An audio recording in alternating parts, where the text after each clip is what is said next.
Excellent. Well, hello everyone, and welcome to Spurs Diehards. And obviously, as the title says, Spurs hammer West Ham on the weekend, 0-3.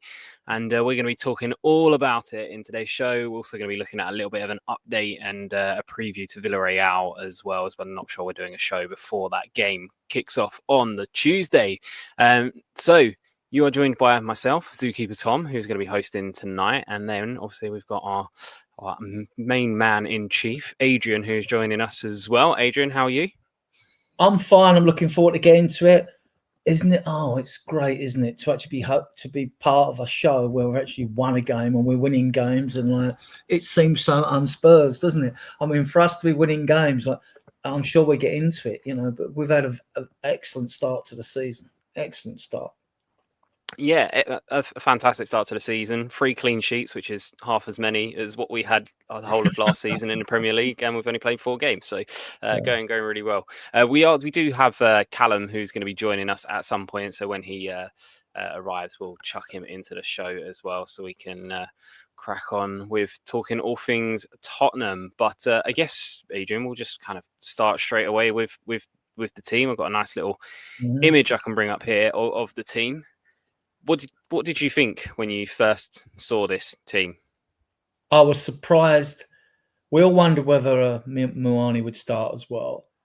I was surprised that Tell started the game. I'm not anti-Tell. It's just that none of us have seen enough of him. Obviously the club signed him up, unless it was an obligation to buy him. They signed him up for what they've seen in training, because he's yet to show enough for us fans to think we've got something here that's good enough for the Premier League. And at the moment, to be fair, he hasn't. And he's struggled Saturday as well, but he didn't get much in the way of service. He had the 2 big guys. He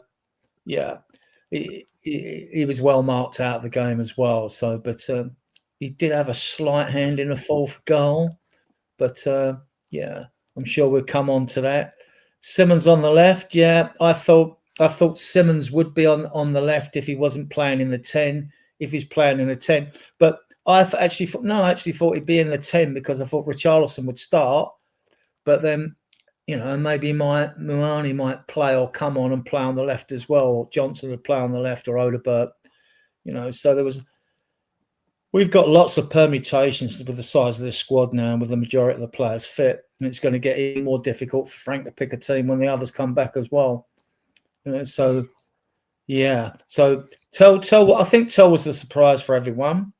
Again, you could have said, well, Polina and Bentancur, but then you start looking at the South American players, and they were away on international duty. They were travelling.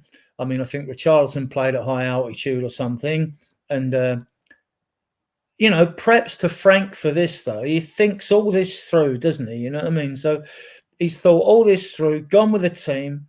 Probably wasn't worried about Toe in the middle, because you could miss a chance, but you're not going to wreck a game in the middle, or you might be totally out of the game. You're not going to wreck it, right? But, Sarr was away. What's that? He scored the winner for his country, Senegal, didn't he? I think that's 4 goals in 8 games for Senegal. I think, something like that. He was in shit. On rich vein of form. Oh, yeah, rich vein of form. And it would have been, and we was all saying before our prediction shows, yeah, well, it'd be cruel to drop Sarr if if Simmons plays there, Moani plays on the left, and Frank's shown faith in him and faith in Bergvall as well to not play Bentancur. So, and he got it right. He got it right, didn't he? So anyway, back to you. Well, yeah, absolutely. I mean, if you win a game 3-0 away from home, then you have to say that the manager's got it right. I think looking at this team, I don't think there was a single Spurs fan that wasn't shocked or a bit confused when they saw this team as to where players were playing and things like that. I think the wonderful thing that we have at Spurs now is that actually we don't know who's going to be starting games, which is an absolute rarity. But before we go on with a bit more, Graham has become a member for 3 months. So thank you. Good evening, Graham, for that. There's a few other people as well. I believe we've just had a Sava raid as well. So Sava, thank you so much. Anyone joining from Sava's stream, thank you very much. Please make sure you hit the like button and also make sure that you subscribe to the channel as well. I'm just going to bring Callum in, who's just joined us. Hello, Callum. How are you? Evening, boys. I'm all good. It's nice to actually be talking about a win this time, ain't it? Yeah, absolutely. So, but yeah, just go through the chat as well. We got Peter who is here, who's given us his nice time check. 6 minutes past 7 in Melbourne. Thank you for tuning in. Sava Raid. Obviously, Ian, who's meant to be hosting this show, is having a lovely day, lovely time out in Benidorm at the moment. So he's joining in from over there. He's actually in Margate. He's actually in Margate. I heard. I think he's just Skying. He's at Yeah, absolutely. And again, there's more people jumping in from Sava's channel. So Sava, thank you again so much for the raid. Really appreciate that. Anyone who is coming in, please make sure you like and subscribe. We're around the sort of the 1,500 for subscribers now. So it really does help the channel. Yeah, it really does help the channel if you do like and subscribe and push out. We like to say that we're a pretty level-headed channel. Don't go too hyperbolic in one direction or the other. Try to use as many facts as possible, but also good chat and a little bit of banter here and there between guests and stuff as well. Normally us taking the mick out of Ian, but he's not here tonight, so can't really do that. But Callum, as you've just jumped in, what was your thoughts on the team? It's up on the screen there. What was you surprised when you saw that team? Maybe only on Tell starting, but realistically, I think this is kind of what we expected to see, to be honest, based on Frank's press conference. I mean, Colomani hasn't played for about 2 months, something like that. Obviously, Simmons is more ahead of him. So no, I was quite pleased with it, to be honest. And Spence obviously continued his good run of form. I mean, I don't know who the fuck's done these ratings, but I mean, 6.3. I mean, Jesus Christ, how deluded is this person? If it was I would like to say these are not my ratings. Not my ratings. This is off a sofa score. So they're idiots, to be honest. So I mean, literally, I thought Tell and Spence had good games yesterday, and I thought Tell showed the engine that he had on him and all that realistically. But I mean, this team is probably, we wanted the high energy midfield. We got that. We wanted to see all the different aspects to the game. And I thought this is a really good lineup. And it shows how many players we had on our bench as well. The fact of how many options we could choose from, even in that front line. So no, I was really entertained by seeing the lineup come out, to be honest. Yeah, I was saying to Adrian just before you hopped in that the refreshing thing is we don't know what starting 11. Like, don't get me wrong, I'm no Ange hater, but we knew what 11 players were going to be playing if everyone was fit. Like from week to week, even like, every 3 days to every 3 days, it was always the same sort of 11 that was being put out. Whereas with Thomas Frank, it very much does seem that he is picking a team based on the opponent and clearly based on what he's seeing in training and stuff like that as well. The fact that Tell has got this opportunity when he's been left out of the Champions League squad as well, it is a big show of like belief in what he could potentially do. I've just got to dip out just for 5 minutes. So you were mentioning substitutes. So I'm going to bring the substitutes up for you guys to basically kind of go through, because there was one big omission or notable omission from the substitutes, which was Archie Gray as well. So Adrian, do you just want to take over for 5 minutes or so? I just relocate. Get the subs up. Callum, what was your take on the subs? You said you liked the bench anyway, yeah? Yeah, I mean, look at them options. We had four attackers on there, which we were crying out for last year. We had Danso, Davis and Udogie. I mean, I didn't know whether we needed 2 left-backs on there realistically, but I wasn't too fussed. I mean, I thought maybe just Bentancur in midfield was my only concern, that if we're playing this 4 in midfield, do we have enough options to come in to do it? But no, I mean, Gray being dropped was a shock, because he does seem to be a big favourite, Thomas Frank. But it just shows how many options we do have. And what we have to remember is we've got no Dragusin, no Kulu, no Madders, no Solanke, no Scarlett, no Austin. No, and I know we spoke. We don't know nothing about. We don't know nothing about him really, anyway. So, but I was surprised with the Archie Gray omission. It's an interesting take on Gray. I mean, I know he's Marmite to some of the fan base. I am a big fan. I've watched him before he come to the club. But I see him in midfield against Chelsea. I mean, and he can play in midfield. It's just that our fan base have yet to see him do it. Although he played, I think, 33 times at right back for Leeds that season, about 3 games as a number 10, believe it or not, and other games in midfield. The reason my being is I mean, on the yellow card watch, which I do, which I'll just throw up on top of this because it blends with this when I find it. He's on 1 or 2, isn't he? I think. Yeah, it's not that; it's the Spence thing. Now, Spence is on 2 yellow cards here. Now, this is why Gray's important to us, in my opinion, only, right? You've got 18 games where if you pick up 5 yellow cards, you get 1 match ban. All right, 1 match ban isn't that long, right? But he's on 2 already, and there's 14 to go, depending on how many games he gets, right? Now, the other factor is we are short in the fullback position. We've only got 3. If we get suspensions and we get an odd injury, we're going to need Gray as a fullback. We're going to need him. He's going to have to step.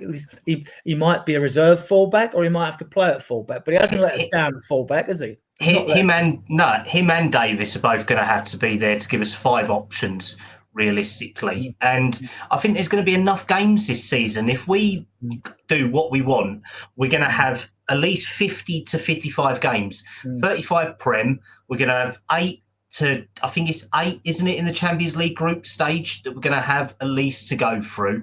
So you've got at least 46 there.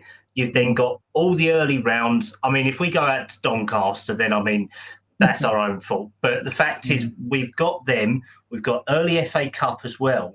I mean, we've got more than enough games for people to go around now. We'll have 10 Champions League games because we're not finishing 25th. I mean, it's the first 24 teams will go through out of 36. We're going through. We actually should finish very high in that league in the group we've got. We've got a real group, right? So I mean, so as you rightly said, you've got 38 league games. You've got 10 Champions League games minimum, and then if you get through that game, you've got another 2 games. So it's probably 12 actually we're going to have. Because if we got through the playoffs, we should get through. So 10. So 48. You got the 2 domestic cup games, which is 50, haven't you? But Doncaster, so minimum of 50 games and all that. I mean, the season before last, we had no Europe, didn't we? So literally, we had 41 games, and we scraped 5th, didn't we? We did fuck all in the cups, sort of thing. So the fact that Tom is now in a different room has really confused me, but I mean, I'll leave that alone. I was just like, have you time vortex somewhere? For my next trick, yeah. Oh, God. But literally, so we've got more than enough games. And just because one person's been dropped from the bench, we're going to see this all the way through. And I saw people going, oh, Gray's shit, Gray's this, Gray's that. I mean, there's a few people in the chat who are saying that Gray isn't good enough. I mean, the guy's 19. Jesus Christ. I mean, And I was just talking to a load of guys on one of my group chats, and this is showing the project is working because these young players are only going to get better. Literally, before the age of 20, they're getting better. And then they'll be 21 and 22. And then you'll start seeing whether they are good enough or not good enough. But we're all praising Simmons and all that. And he's only been here a week. He went off straight away to the Netherlands, didn't he? And so this young profile of player that we've got in here, amalgamated with these guys who we bought young of Porro, Kulusevski, Van der Ven, all of them. I mean, these guys are now senior players. So I think I really love this. Yeah, some of the fan base. I think. Yeah, I was going to say. I think we're definitely building the foundation of a young team. And what's nice is we've actually sprinkled some like experience in there with your Paulinho and stuff like that as well. It has been nice to see us also go for some players who are kind of like mid to low 20s as well, with like your Kudus and stuff like that. So you get that bit of experience in there. But again, Kudus, he's one of those players who feels like he's been around for a long time, but he's only 24, 25. So he's not even like old himself. He's got a lot of place to grow. But just before we go on, I just want to say big thank you to Blaine for gifting 10 Spurs Die Hard memberships. If you have received the membership from Blaine, please do make sure you drop him a thank you in the chat. I'll keep asking for a membership. I'm a bloody co-host for you guys. I still ain't got one. I'm feeling unloved and unwanted. Yeah, you need to make sure you're in the chat when Blaine and Graham and Peter are around, and then you might get one. You never know. Could I just come in quickly, just again, mate? I think it's great as well that we are buying young, proven players as well. Simmons being a prime example. I mean, this guy was wanted by so many clubs in Europe, and I know people didn't move for him because they had other stuff, but the people that we have got is outstanding. And I mean, a load of people are slating Gray, Tell, Odebear in the chat. I mean, if we'd have gone out and bought that guy that Real Madrid got, that £45 million Argentinian this summer, a Coutura or something like that, I mean, we'd be saying he's overpaid for him and all that. I mean, he's been a stalwart of their midfield and all that for the last couple of weeks, and he's outstanding. Yeah, I think it's difficult, right, with these younger players, is that I feel like the game is very much at a point where you do have to maybe overpay a little bit for a young talent to get them whilst they're young before they hit their peak years. And although, yes, okay, with Gray, Tell and Odebear, you're looking at the best part of 90 odd million spent on those four players. You know, there's every chance that in the future you only need one of them to take off, and if one of them takes off, that one player becomes a 70, 80, 90 million pound player and pays for all three of them themselves, right? And this is, as much as I hate it, this is kind of what Chelsea are doing. They're buying a lot of players for that sort of 45 to 50 million pound, with the hope that one of them makes it as 100 million to 120 million pound player, so that pays for all the other ones that kind of flopped. Now, I'm not saying that all three of Gray, Tell and Odebear are going to flop. I'm not saying that one of them is going to become a success. I'm not saying that, you know, it might be that all of them might become a success. But I think that what you are seeing because of PSR and FFP and all of these rulings is that a lot of teams are spending bigger on young players because they know that if they become club trained, they can then sell them for good profit and stuff like that in the future, right? So, do I think we pay? Look, if you're looking at it as, are they players that improve, that for 40 million you could have bought a player that improves us right now, but for that 40 million you're giving yourself a player that potentially, and that is a word that people don't like, potentially becomes an England starter. Many people have hyped him as potentially a future England captain and stuff like that as well. For 40 million pounds, that could become the next 100 million pound player. Now, I have no evidence to say that Archie Gray is going to become that, but this is some of the risks that you take. But the problem is with us Spurs fans, we've got so bored of that future prospect that we've always wanted. We now want here and now. We tried here and now with Jose and Conte, and that didn't really work. So we've gone back to the more well, let's find a hybrid of the two, right? Let's buy some players that are young and proven. And we had to the problem with Graytail and Odebear. Sorry, I'm meant to be asking you guys rather than just saying myself. But the problem with Graytail and Odebear, right, is that they were bought because of how bad our academy had been run for so many years that we had no club trained players. Now, in the next 2 years, all 3 of those players are going to become club trained players. So that's why we've spent the money on them, because there is a very, very good chance that all 3 of those players are going to be squad players for the foreseeable future. Some of maybe 1 or 2 of them breaking into the first 11 in 3 years' time.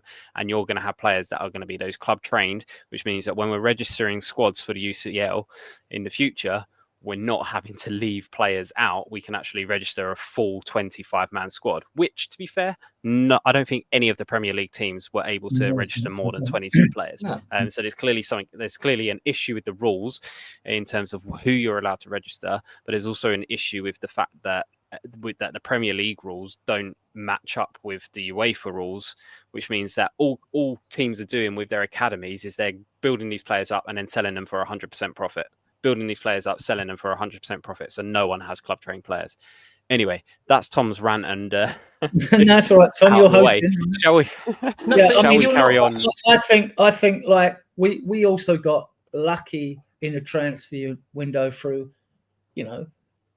opportunist players that came up. I mean, we know the Morgan Gibbs White and the Eze was a complete clusterfuck, right? And because it was late in the window, we've ended up with Miami and Simmons. We've signed Simmons. If they'd have been available earlier and it wasn't such a strong case, Moani's going back to Juve, don't want to go there anywhere else, I don't think we'd have got either player, to be honest with you. I don't think we would. And I'm delighted to have got both of them. I really am. I'm delighted with the 4 players we got in, with Paulina and that. And especially when you top that with Romero signing a 4-year contract, I think it's just fantastic for us. And now we can believe. Well, we can hope more than believe, but hope's not a strategy. I always say that hope's not a strategy, but it gives us confidence. I mean, we got 3 wins out of 4, which I would have taken that from the beginning of the season. We don't look to have too hard a run, but I've lived to regret that before in the past when I've said that, right? Because I am a more positive person than negative. I do come across that way. Others would say I'm delusional. That's fine. Not after their approval. but senile, maybe. Yeah, you're senile as well. Oh yeah, definitely senile. Yeah. So there's that, and we're going to need every player we got. And with Odegaard, wouldn't it just be fantastic if, say, Odegaard smashed it coming up to the transfer window, right? Less pressure off. If he really showed he can do something on the left. That would shake the transfer window up a bit, wouldn't it? If that was to happen. I mean, absolutely. We don't know how Johnson's going to perform this season or tell. I mean, I'm not throwing these players under the bus. They weren't what we needed at the time. We wanted experienced, oven-ready players brought in, but we are where they are. They are our players. They are on contracts. And so, and they we back the players, simple as that, don't we? We've got to back them to do well. And they will be sprinkled into this team. And then it's up to them to take their chances, right? And they've got this season to do it, because we're going to find ourselves in a situation shortly. Although there's 5 under 21. We don't know what we're going to get with Toka Katai. He's under 21. You got Odegaard, you got Gray and Bergvall. Well, Bergvall looks like he's going to be an absolute superstar already. He's carried on where he left off last season. And when those players are no longer eligible to be for the under 21s or registered, although Gray and Bergvall are not under 21 registered because they weren't with our academy, but Tell and Odegaard are. Then suddenly we've also, the squad's getting tighter and tighter, and then we've got to look at getting rid of players. Then if we're going to bring players in, then players are going to have to be sold. And it might be fans' favourites. It might be one I like or you guys like, And we're getting a bit close to that now, because you've got Maddison and Kulu coming back, right? Well, I hope Maddison comes back. It's not a career-threatening injury he's got, but you never know. I mean, most people have written him off, and you do think that way, especially when it's done his knee that badly. But Kulu will be back. I see Maddison when he comes back as an addition now. Yeah, The squad is in a place where, because we've got Simmons in and because we've got players like that, actually, we're not reliant on Maddison now, and actually him coming back, I would just see it as a positive in whatever capacity he comes back at. Some players are never the same after a major injury like that, where they're out for a whole season. He may actually come back and go, okay, maybe I need to turn into more of like a Pirlo type player and sit deeper and just spring passes and stuff like that. It would be interesting to see his kind of how he is when he comes back. But I think let's crack on with going through some of the game. Sorry, Callum, go on. No, just a quick one. And the things that we've got to consider next year or this coming 6 to 12 months period is obviously we're going to see whether Moani stays, whether they look to try and get an option of that. We've got also to decide what we do with Paulinho. Do we keep him and go for a different type of profile player to supplement that, or does he do his natural progression for a year as well? So that would then open up 2 spaces. You've then got Maddison, who is nearly 28 or 29 now. Richie isn't getting younger as well. So it's going to be the older players who will look to be probably balanced out with, I would say now, but it's all positive, and we still know that the club, from everything that people have heard, they still want a left back, they still want a left winger, they still want a long-term 6. So it's all really positive. And West Ham lost 3 cup finals yesterday as well across all age groups, but I'm sure me and Adrian will cover that on the youth side later on as well. Yeah, absolutely. It's been there is a lot of decisions that need to be made over the squad over the coming months. But the good thing is that players now have to battle for their place, which is not a position we've necessarily been in. And your players like your like you said, your Paulinhos and your Moanis who are on loans will could be who's available next year as to who, if they stay or if they don't stay. I mean, the Moani one to me strikes me as we'll scratch your back if you scratch our back for this season. We'll give you a place to come and play as long as you put the effort in and stuff like that. And then next year, let's see what happens with that, whether or not they've got someone else lined up in the future. But,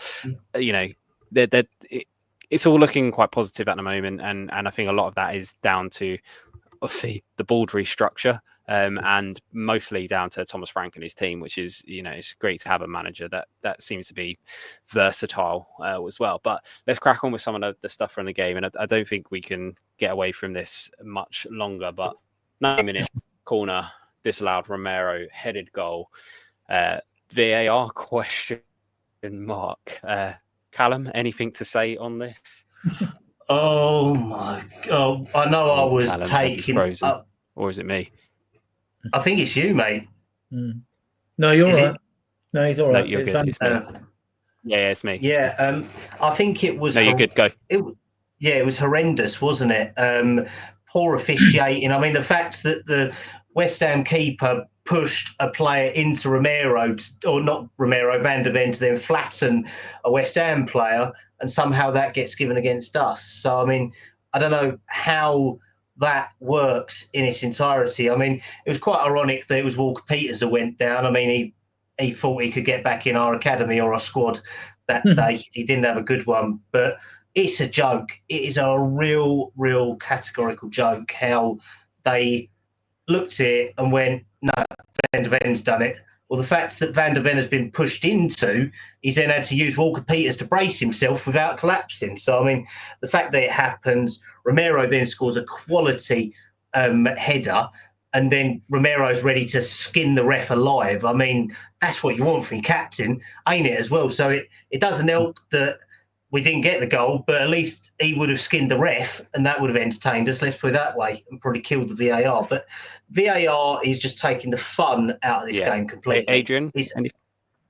Yeah, I mean, okay, they're letting the referee make more on-field decisions and letting them go with the referee, right? I get that. But what happened to VAR and clear and obvious error? That was a clear and obvious error. And now they've gone the other way and let the referee's decision stand. I mean, we don't know where we are with half these decisions now. I mean, there was nothing wrong with that. There was a worse event happen later, which I know you'll bring up, but nothing was done about. But worse than this, much worse, and much more obvious as well, in my opinion. I am a biased Spurs fan. I've got to admit that, though. You know what I mean? So yeah, it's clear and obvious error by the referee. It was clear and obvious, in my opinion. I mean, no one can convince me otherwise. And you can look at it and play it back as many times as you like, and it's handbags, isn't it? What we say is handbags. 6 of one, half a dozen of the other. Yeah, I mean, yeah, I was going to say, like, Callum, I think you nailed it on the head. I mean, you can even see from, don't get me wrong, these are still images. We're not allowed to play the footage for obvious reasons. But, you know, it's clear that the West Ham player behind Van der Ven there is, you know, he's pushing into the back of Van der Ven, who then goes into Walker Peters. Walker Peters then grabs a hold of Romero's shirt and is pulling him down whilst he's falling. And then, you know, Tom, if you look at the right-hand side of that image, you can see the goalkeeper's bloody gloves on the West Ham bloke. Yeah. So the West Ham keeper is pushing Fernandes. Fernandes then takes out Van der Ven. Van der Ven then decides that Walker Peters is going to be a comfy cushion for him, and he's just going to take Romero's shirt because he wants it for his wall. Let's put it that way. So and it's a combination of shit. And Fernandes, he feigned being spanked in the face, didn't he? He wasn't hitting the face. He went down like a sack of shit, didn't he? I think we won the game, but if we hadn't, and it was on this decision, we'd been fuming. 100%, Adrian, and there's been 2 or 3 occasions this year where VAR has made an absolute shocker in our games, but it's almost been forgotten about because we've ended up winning. And I just don't think it needs to be. Yeah, for the MLL to go over this and say, like, this isn't good enough, right? Because it's all right saying it. Oh, so you won, so it doesn't matter. No, it does matter. It does matter. For the good of the game, it matters. Yeah, 100%. And the thing is, look, this incident here, it's just ludicrous that one, the ref gave it in the first place, and then VAR or whatever, like, it's saying that the ref gave the free kick and then VAR confirmed it. So who knows, if the ref hadn't have given the free kick and it got in, would VAR have overruled it? Probably not. So it's giving the referee, they're trying to give the referee more power, which is absolutely right. But in this situation, the only reason why Van der Ven shoves into Walker Peters is because the West Ham player and the goalkeeper are shoving into Van der Ven. Not to add, like, this photo afterwards of the West Ham player just completely arms wrapped around. Like, how on earth is Van der Ven? He's going for a grope. He's trying to grope Van der Ven and all that. But literally, when we you get put in prison for that. Well, exactly. I mean, Adrian's on a tag for that already. So, I mean, Jesus Christ. But, I mean, no, what doesn't help is that we're now going to have to sit through Ref Watch on Sky Sports tomorrow morning with them discussing this crap. And they'll go, oh, well, we should have done better. Dermot Gallagher's going to sit there and just talk through his arse as he usually does. And they'd say, we need to back the referees. We need to back their decisions.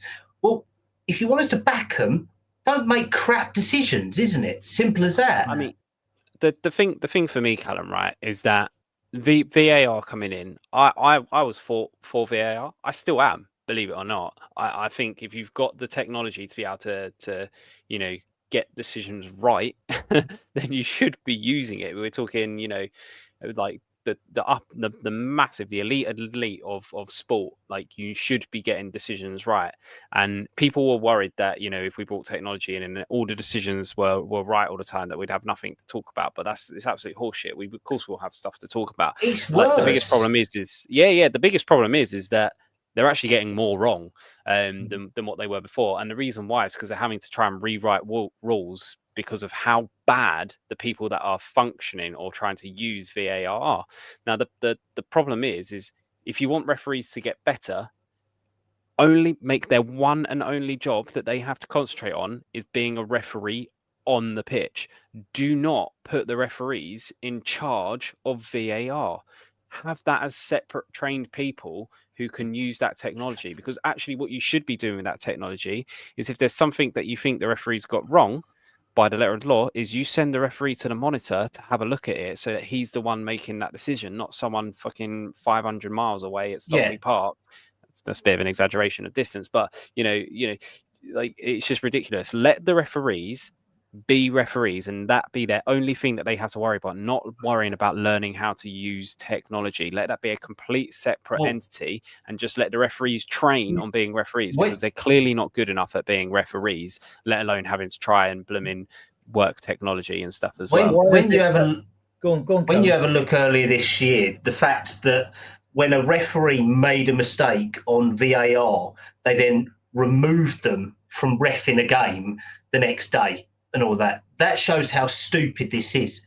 The refs at Stockley Park should be completely different from reffing the next game or the next week and all that, because it's the same people that we're having to go out on the pitch and then at VAR and all that. I mean, we've had God knows how many refs that have come out and said, "Oh, I'm sorry."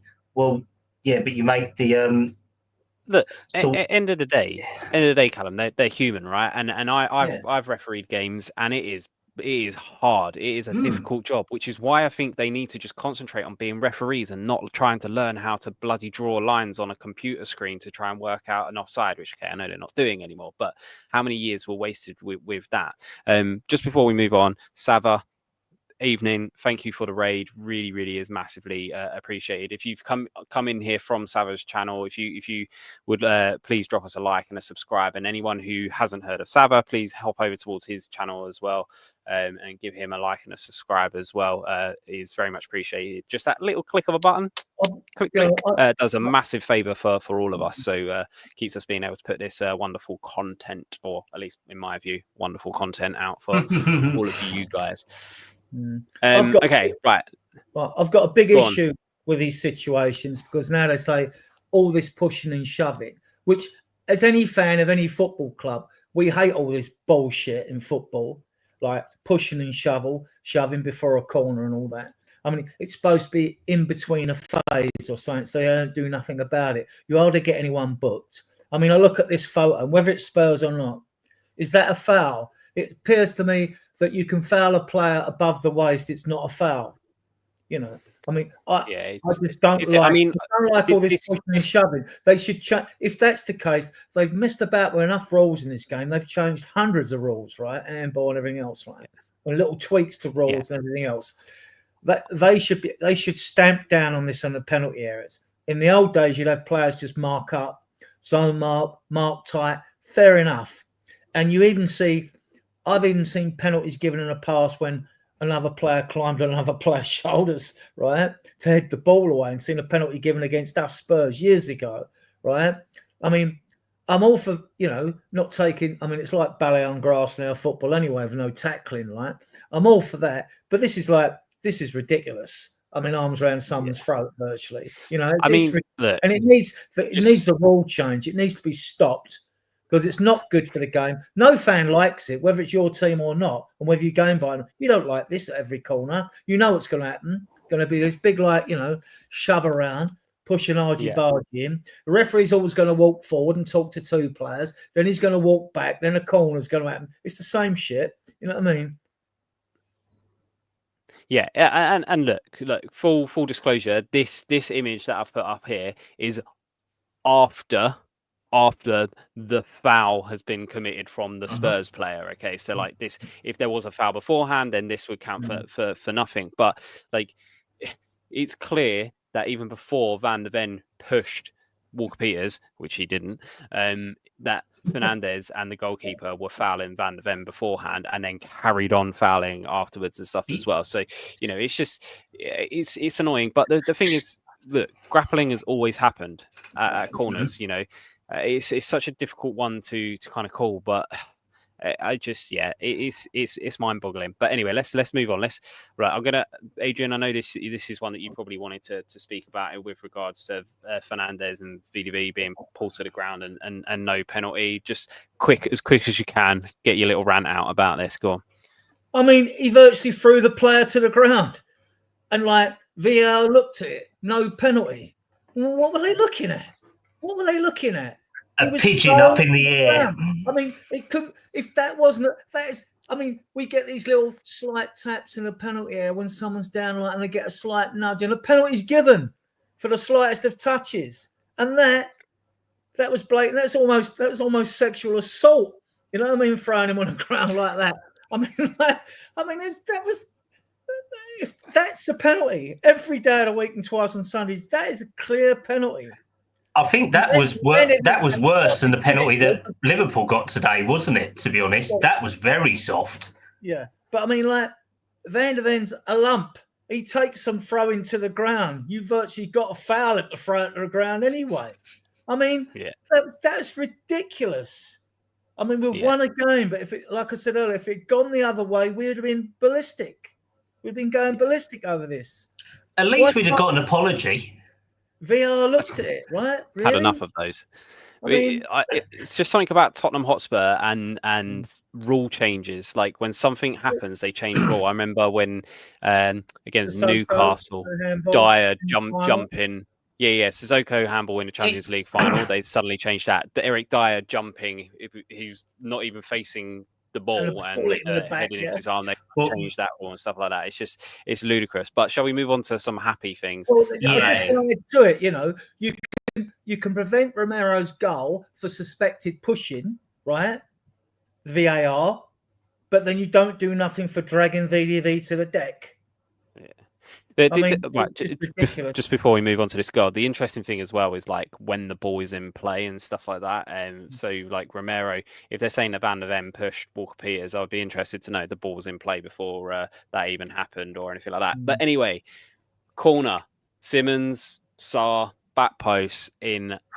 I mean, I've seen a still image, like you watch it in real time, you're like, God, it was free header. But then actually when you see a still image, West Ham are marking zonally and we've literally loaded all of our players on the back post and not a single one of them is being marked. It's some of the most shocking defending from a set. Like Ange got critics last season for our set piece defending, but oh my God, Graham Potter, what are you doing?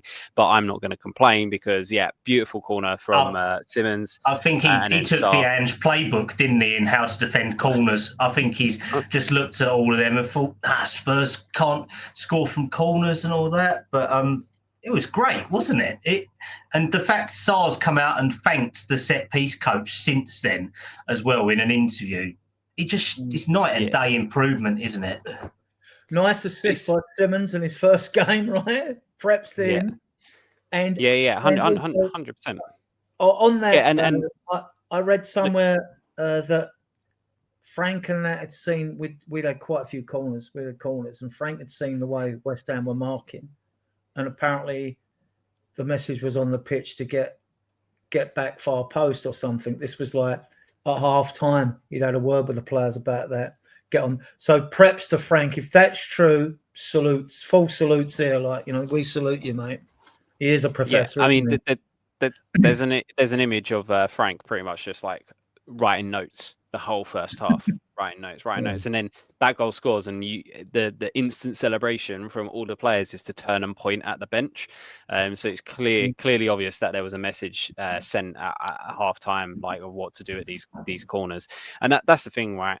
You know, again, I don't want to feel like I'm just like beating Ange with a stick and stuff like that. But last year, you know, it was regularly, he said, you know, we'll concentrate on set pieces when we get all of the basics right and stuff like that. Whereas Thomas Frank has seemed to have come in and gone, well, set pieces is something we can sort out now and it will win us games and it will help. It looks like he's worked on everything, doesn't it?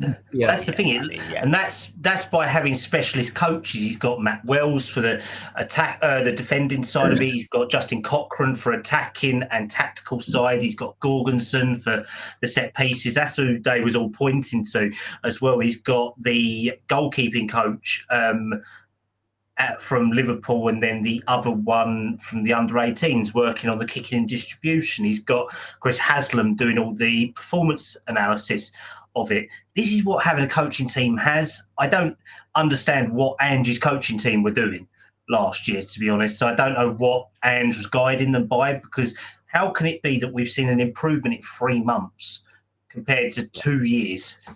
I mean, we do have to remember that these are professional footballers that have played under many coaches and stuff like that. So it's not like they're being taught how to play the sport again from scratch. I think Frank has come in, and I think what Frank does is he clearly has his way. He wants the players to play and stuff like that. But he also looks at what the players can do really well, and then molds his tactics around what the players can do really, really well.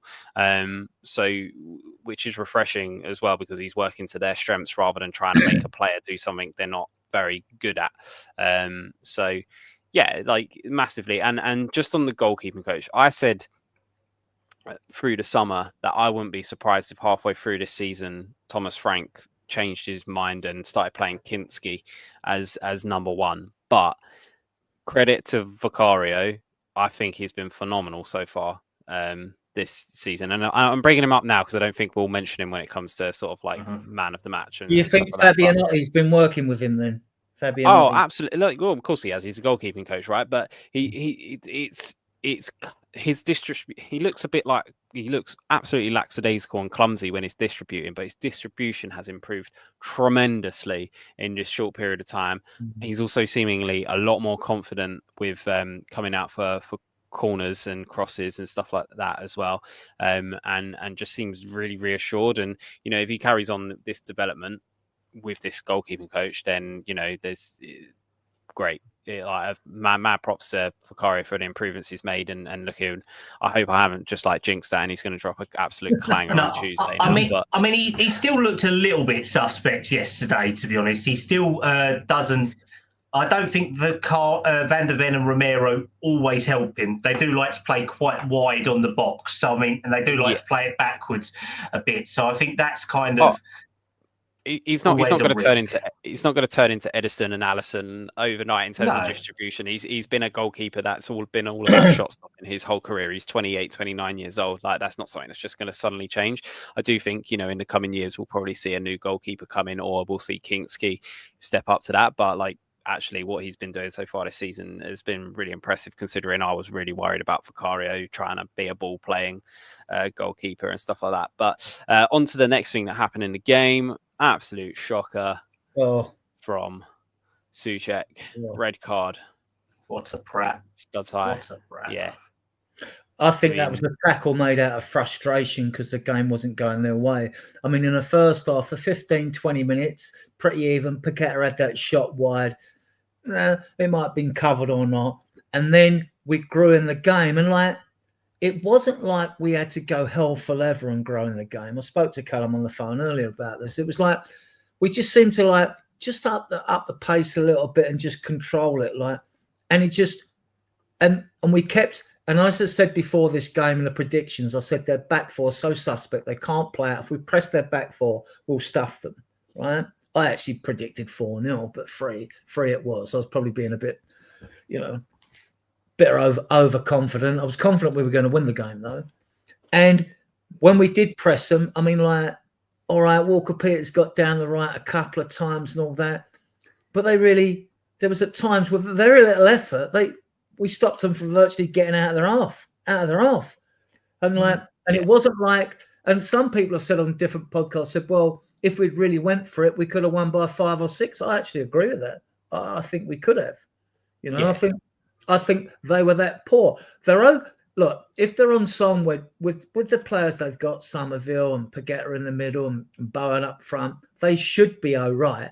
And they sort of got a front 3-1 that should be okay, right? Just their back line is shite. Their back line is shite. I mean, they're just shell shocked. This will have knocked their confidence no end. I mean, they could end up being relegated, right?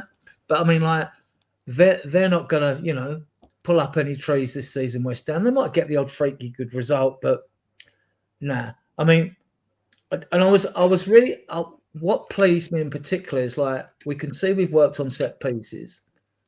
We could see we're now putting more crosses into the box than we've ever done. Normally, we were frightened to give the ball away and all that. And what I liked about Simmons was when he cut in a couple of times on the right. I don't know if you see it. There was at least 2, maybe 3 times when he chip lobbed the ball to towards the far post in the penalty area. Didn't come to anything. And I thought, we wouldn't have done that before. We'd have gone safety first. At least he's trying to do something and make something happen. Because you could get a corner from it. You could get a penalty. You might get a chance on goal, or it might come to nothing. They came to nothing, right? But I thought, I want to see this, And we had the runners that were coming into the penalty area as well. There was at least 2 in the box, whereas before we've seen is 1 person in the box, So they've definitely set pieces, and that they've worked on training. So preps to the coaching team on that, and Frank. Could I just come in with you guys as well, just quickly? There's a discussion going on in the chat that I've kind of been keeping an eye on. Yeah, could I bring that in now, mate, by any chance? Yeah, absolutely. Yeah, give me 2 seconds. Let me just get rid of that photo. So I mean, red card, Souček, absolute idiot. Challenge, fully deserved red card. And just on that, before we move on to this next bit, I think because I think this next bit is going to be quite a big discussion. So rather than going on about the game, like we battered West Ham, or hammered them as and we fully deserved victory. And what was the most refreshing thing for me is that they went down to 10 men and we scored instantly. That we needed that, because if they was that unhappy, they set fire to Westfield. I was that unhappy they caused a fire in Westfield. And also we'll come on to the goal anyway, but later. But I think hold on, let's just go on to this. So JJJ is put a comment in about he's got no patterns of play, just long ball lottery, low risk, boring batshit. Will be found out when he plays twice. Now, before I bring you in, Callum, just my quick 2 cents on this. Look, at this moment, it does feel. It feels very basic, but the one thing that Spurs were terrible at last year was the basics, and that's something that's fundamentally improved massively in the last 4 games. And let's remember, we're talking 4 games with an international break in the middle of that as well. Give what I've seen from Thomas Frank so far. He is a manager that is going to bring things in. He's going to adapt. He's going to play different each game. He's going to try and win the game that's in front of him rather than just playing a style and stuff like that. And I think he will have a style, absolutely. But I just think, what we're seeing so far is just such an improvement on the basics from last year. And it just shows if you've got good players and you can do the basics, then you'll tend to get good results. But Callum, Adrian, Callum, do you want to just come in on that? Yeah, I completely, mate. You're right, mate, because we are getting the basics right. But I'm actually seeing patterns of play. We are using wing play. We are getting balls into the box. It's not just long ball. Vicario hits it over the top, and we literally have a striker that can run onto it. Because no disrespect, we tried that against Bournemouth. Richie couldn't hold the ball up to save his life in that game. We saw yesterday, that Spence was overlapping with Simmons. Simmons was cutting in. We saw Kudus being a pain in the arse and cutting in and then going on the outside as well. We saw Porro going forward. I mean, he got caught out a few times yesterday as a negative, but we were creating chances all the way through. And I mean, he's just said midfield might not exist in the build-up. Well, considering that Sarr scored, Bergvall assisted yesterday, I believe, as well. So, I mean, I must be in a brain fart. I must have Alzheimer's, because me and Adrian talked earlier and we were saying that we can actually see patterns of play. We can see build-up play. We can see creativeness. We can see, and that's without Simmons playing in the middle. It's sort of, our players are going forward, and then when we're not, we're tracking back as well. We have a style of play where we can actually compact teams in and not let them exploit it. That's what I've seen in 4 games. I mean, the Bournemouth game was a freak, but where I agree with you, JJJ, is if we're not winning 1-0, I don't think Romero plays that long ball through to Bergvall, because during a game, you can take more risks when you can afford to take more risks. It was a lovely through ball, and it was a fantastic, perfectly timed headed finish. So pleased for the kid to get his first Premier League goal, and what a good goal it was, right? But I don't think Romero plays that ball if it's 0-0. I think he becomes more conservative. So, and we have that in football, but and then again, but credit to Bergvall made the run. We've seen lots of players at our front try and make a run, and then no one finds them. And it's easy when looking down aerially and thinking, why didn't you pass that ball there? When players' line of sight is totally different to ours, isn't it? When we're up in the stands. So it's very much easier to see everything that's happening when you're sitting in the stands than when you're actually on the pitch, right? But that I mean, don't get me wrong. Yes, there is more long balls being played, but Man City play long balls. They played long balls all the time. They would pass around the back. They would try and pass through, didn't work, go back, long ball over, Haaland runs onto it, scores. I think what we're seeing from Frank is there is a lot of, a bit of horseshoe football going around the back, trying to draw teams onto you, and then boom, let's go. And I think against Bournemouth, we got it completely wrong. We didn't really try that ball in behind and stuff like that. But look, I don't think anyone's getting hyperbolic about anything here. Like, we're not saying we're going to go on and win the league and that we're going to win every game like 3-0. It's still very much a progress under Frank at the moment and a process. We're in phase 1. Arsenal are in phase 7. We got a lot of phases to catch up before we're in Arteta phase 7. It's quite funny as well. JJ just said he wants to see us play through a press. I mean, let's put it this way: West Ham couldn't press a button yesterday. They couldn't get themselves organised. So, I mean, how can you play through a press if they don't press? To be honest, they couldn't play for our press. They couldn't play for our press. We beat City. City are one of the highest pressing teams the best in the pressing league. team. Yeah, we press them. There's so many mistakes, West Ham. That's what you do. You press, you make them kick it long. You win back, recycle, and you go again.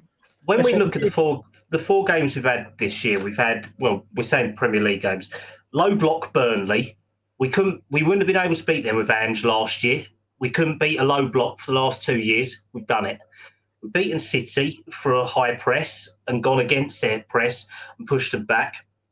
Bournemouth, we was really shit, and we know there's going to be bad games, but we did start getting better in the last, say, 15 minutes. I just think he should have made his subs at half-time, but he's taken personal responsibility this week and said he made all the mistakes, and that's what we want. And then we've seen yesterday that West Ham couldn't organise a piss-up in a brewery. They are useless, but we've gone against them, and they have been able to break through our press. That's what we want. We've seen improvement already, and it'll be telling when we play Villarreal on Tuesday. JJ was right. We haven't seen Frank cope with like a game every 3 days, but he seems to have picked this game. It appears to me with Villarreal in mind as well, which most managers always come out and say, cliche, one game at a time. I think Frank thinks for a little bit, maybe at a game ahead, this game and the next game ahead. I think he thinks that because if you're going to rotate a squad, you have to give that thought about who you're playing. Yeah, 100%. And clearly there's going to be rotation because he picked Tell up front and he can't play on Tuesday. So there's going to be rotation. I think he's keen to use the squad that he's got. Look, it's 4 games. Like I don't think any of us three have sat here and have gone massively hyperbolic with thinking we're going to win every single game or anything like that. Like Bournemouth was shit. We're liable to always put in a shit performance. With Tottenham Hotspur, that just seems to be we'll beat City and then we'll lose to the next team we play. That just seems to be what this is the history of Tottenham. So it's look, there's a lot going on. Yeah, I wouldn't say we're necessarily creating masses of chances from open play, but we're creating chances from set pieces, which we weren't. So we was. But also towards the end of last season, were we really creating any chances from open play at all? No. We Apart weren't. From in the Europa League, no. No. I mean, we had 14 shots to their 7 yesterday, and not all of them set pieces either. We had enough chances after we scored the 3rd goal to go ahead and do more. It was just Kudus being wasteful because he got a little bit in his own head, I think, yesterday. And I mean, the fact they've given his they've given him his elephant chair back today as well. So I mean, that probably didn't go down well. But it's progression, and we're seeing it. And I think, like you guys were covering, saying rotation of the squad, all of that. I think we got squad numbers capable of competing on a number of fronts at the moment. We've got enough players. It's just they've got them form, and that's why Frank is a good coach, because he develops players, doesn't he? Yeah, 100%. And again, like coming on to like the style of play and stuff like that, I'm not sure what much more you could want from the first 4 games of a new manager than 1 goal conceded and 8 goals scored. So it's 4 games. Yes, we're not getting carried away. it's just refreshing in comparison to what we've seen for the last few years. And in terms of goals scored, like this goal right here, Oh my god, I got such flashbacks to Eric Dyer or Toby Alderweireld pinging a ball over to Dele Alli, running onto it and scoring a goal. And like Bergvall, one to make the run. It was a great run, Maddison-esque run, to be honest with you. Maddison did that a few times in the Europa League last year to get us through to the final and stuff. Great run through, great ball by Romero. Dele Alli at home, well, it wasn't at home, it was against Chelsea at Wembley. When the ball came in, he headed in, straight in again. I mean, it was a great finish, Bergvall. That is any it was nice to see us play a long ball. Yeah, 100%. And not just the finish itself, but like the bravery to go for a head in the box with the ball cut that way. You have no idea where the goalkeeper is. Like he for all he would know is that he's just about to get absolutely clattered by the goalkeeper, and probably should have. It doesn't help that their goalkeeper is shit. Their goalkeeper is useless, to be fair. Everyone was ranting and raving about him when they signed him. 20 million. They're like, "Oh, it's a bargain. That's a bargain." And so far, I think they've conceded something like awful 15, for Leicester last year, weren't he? He was their goalkeeper last year. Blank saves at the end, which should have been 4-0, didn't he? He made a couple of point blank saves at the end of the game. Yeah. But that's the thing. There's you can make world-class saves, but if you're then letting a P-roller go through your legs, it's kind of pointless, isn't it? So, but again, so for me, like the fact that this came so soon after the red card was absolutely key. We then get the third, like less than just over sort of like 5-7 minutes later, right? So, and again, that completely killed the game. I mean, what a finish from Van der Ven on his right foot. Bergvall with like a brilliant bit of skill. I don't think he meant to pass it to Van der Ven. If I'm honest, I think he was trying to dribble through. But we'll give him the benefit of the doubt of a great assist. It's an assist nonetheless. And again, like Tell picked up the ball well and drove into some space, released the ball out. Like, so I thought, although I don't think Tell had an amazing game, I think he did do a few kind of good things. And, without going into too much detail, Adrian, you've got anything to say about this goal? Well, Tell just gave it a Polina, and then Bergvall tried to jink his way in about, and I think he lost control of the ball and it come to VDV, and then VDV's just finished it, and you're thinking, what are you doing there, VDV? I mean, like, why are you there? So that must be something. I know that Romero and him like to get forward now and again to good effect at times. It was a striker's finish as well. I mean, and what I really liked about it, what was really good about the goal was watching all them West Ham fans get out of their seat and leave the stadium. Well, I was going to put in the banner, and then on the 64th minute, apparently there was a fire drill. Callum, anything to add? Not really. Just think good game, good finish. And just good to see the West Ham fans going. I know I texted a couple of my Spurs mates and their partners are West Ham fans who actually went to it, and they had a long drive back to Milton Keynes from East London. So all the better, bittersweet. Yeah. And I think, to be honest, there's not much to write home for the rest of the game. Like, I just, although we all would have loved to have seen us spank them 4-5-6-0, it was very much, look, game's done. 64 minutes, game's done. Let's just see the game out. No injuries. We haven't beaten them, I think, 3-0. I know I'm old here, right? Since I think away at their ground, since I think it was 1962. Well, we haven't, to be honest, Adrian, we haven't beaten them at their ground since 2019 when Jose first 3-2. When Dele Alli was lying on the ground and he kicks the ball on, yeah, exactly. So it's not a place that we've in the past few years have done very well at, and to be honest, we made light work of it this time, which was refreshing. And again, like, props to Thomas Frank in terms of 64 minutes, he was like, game's done, let's not get any injuries, let's rotate a few players out, let's rest up, pass the ball round, let's not do anything crazy, let's try and get Kudus a goal. Didn't quite work, but managed the game out well. We made a few substitutions, 5 substitutions. I think I was a bit surprised not to see Mawani at least get 5-10 minutes, but at the same time, he's here for a whole season. Why risk him? Why risk him? He's going to get his time. Yeah. Why risk him? I mean, Simmons, I'd give him a 7 out of 10 for his. If I was going to, we don't really do player ratings. We just say whether players played well. I thought he did well for his first game away from home. I thought he did well. You don't give a Spence, normal. Odobert, Fattel, yeah, and Odobert, he went on one of his jinking runs. I've got high hopes for this kid. Actually, I like the look of him. He's got something about him. He's got to show it. Got to prove it though. He hasn't done it. Till hasn't done it yet. Can't fault his attitude and his effort. Johnson Bergvall. We know Johnson's marmite, but he was a top scorer last year. Yeah. Yeah. Difficult. Right, Callum, you've got to dash off in 5 minutes. Anything you want to add about the West Ham game or just Tottenham in general that you leave us with anything for me and Adrian to chinwag about once you get on?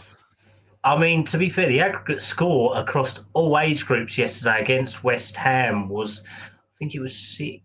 Aggregate 14-0 across the 16s, 18s, and the first team. So, I mean, it's not a good day for West Ham, is it, to say the least, against Spurs? It was quite positive, to be honest, but I was quite happy with the youth ranks doing that. Still a good game.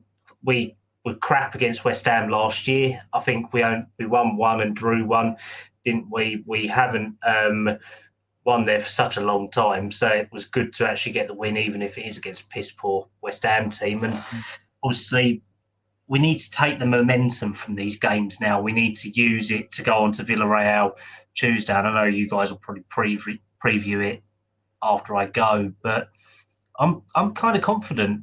I mean, people are saying they're done with Tell. I mean, I thought Tell did a lot of running yesterday, not much else. But I mean, he took a bloody big old whack, and I appreciate sort of his what would we call it? Like determination, because he could have easily come off 40 minutes. I think what will see Tell become a good player might not necessarily be his skill set, but actually the mental side. Like every time I've heard him speak, he just seems like he's really, really switched on and he's really determined. And even like last year, in the last 6 months when we weren't really performing well in the league, he seemed to be one of the only players giving it his like massive all and effort. So I have hopes for Tell, and there's a reason why every club wanted him last January, and we lucked out in getting him. Like, okay, he's not had the. Kev's just said as well. Kev's just said as well. Champions League is on Amazon Prime. Is that actually true? That's great. Yeah, that's not for me. It's not, because I've just renewed my bloody TNT membership. Shit, I've just wasted 30 quid. Oh man! Well, you need to do what I do, and I just ponce off my dad's Virgin anywhere. So. Well, send me your dad's password and I'll ponce off for you then as well. Having watched Tell under 21 level, and I mean, one thing, I mean, all right, Richarlison's got this shithousery, that Tell's physique he hasn't quite got. But what Tell's got over Richarlison, much better close ball control. And he can dribble as well. He's not a winger, in my opinion. He's an inside forward. Will he make it with us? Don't know. If not, look, the way the squad's shaping up, anyone that doesn't, step up when asked, we may find come the summer, maybe there'll be. I mean, I'm expecting Basuma and Davis to go, but anyway, as first casualties, and then we'll see. And if we start bringing players in, if we can bring the 2 players in we want to bring in January, then we're in a situation where, hang on. If it ain't for the under 21 players, we'd have to also be getting rid of players as well. So then maybe an odd fan's favourite or 2 might have to go, which is a good sign that the squad's improving, isn't it? I mean, it's a good sign that the squad's improving. So I'm not knocking that. We'll see how it goes. No, I think things are looking up. For once, we can look for this squad's good enough to get us. We see how the other teams do. I mean, I'd put it at least 6th best squad in the Premier League, and I think we're good enough for 5th, 6th, or 7th. I think a lot of fans would take 6th or 7th because we can win that Europa League, right? That'd be fun.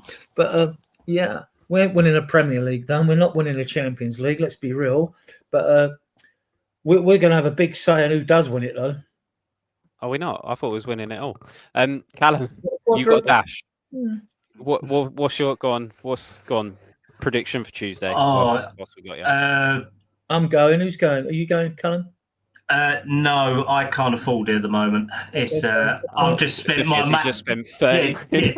it's just my money on TNT where we're not even playing on it. But no, it's too late, to be honest, for me. I've got to work Wednesday in Colchester and Harwich, so I don't really fancy doing a long old drive after coming back from North overpriced the London. tickets anyway, Callum, because they've charged me 70 quid on my season ticket because mine automatically pays for the cup tickets and everything else. Don't And get me started on that. and then they email me and they turn around and say, on your CRM, you can now purchase another 6 tickets for your mates. So I said, well, now you know you've overpriced this, right?